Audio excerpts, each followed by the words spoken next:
এদিকে দেশের বিভিন্ন জেলায় শেখ হাসিনার স্বজন ও আওয়ামী লীগ নেতাদের বাড়িঘর ভাঙচুর করেছে বিক্ষুব্ধ ছাত্র জনতা। ভেঙে ফেলা হয়েছে শেখ মুজিবুর রহমানের মুরাল, কিছু কিছু জায়গায় দেয়া হয়েছে আগুন। তবে এতে হতাহতের কোনো খবর পাওয়া যায়নি। আমাদের প্রতিনিধিদের পাঠানো তথ্য ও ছবি নিয়ে আরও জানাচ্ছেন আশিকুর রহমান।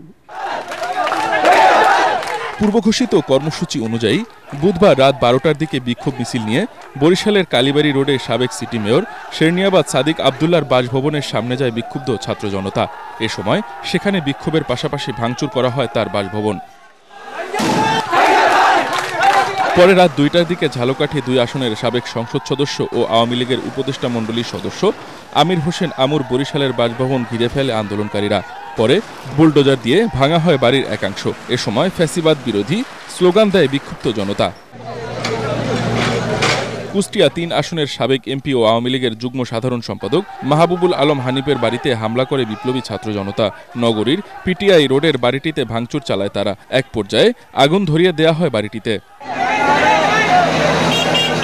খুলনায় শেখ হাসিনার চাচা শেখ আবু নাসেরের বাড়ি বুলডোজার দিয়ে গুড়িয়ে দেওয়া হয়েছে।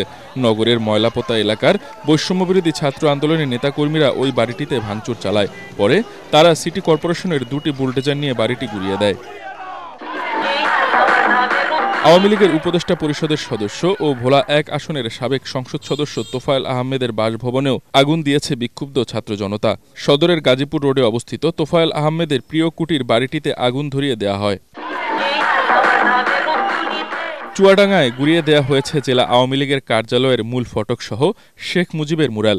জেলা প্রশাসকের কার্যালয় সহ বিভিন্ন স্থানে থাকা শেখ মুজিব, শেখ ফজিলাতুন্নেছা মুজিব সহ শেখ হাসিনার মুরাল গুড়িয়ে দেওয়া হয়েছে।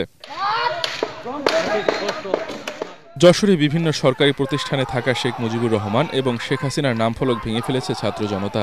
এ সময় তারা যশোর পৌরসভা, জেলা পরিষদ চত্বর, যশোর ফায়ার সার্ভিস, মুক্তিযোদ্ধা কমপ্লেক্স, উপজেলা পরিষদ চত্বর, মনিহার এলাকায় থাকা শেখ মুজিবের মুরাল, শেখ হাসিনার নামফলক ভেঙে ফেলে। এছাড়া কুমিল্লা, নাটোর, সিলেট, রাজশাহী, রংপুর, মেহেরপুর সহ দেশের বিভিন্ন জেলায় ভাঙচুর করেছে বিক্ষুব্ধ ছাত্র জনতা। Bureau report, ATN Bangla.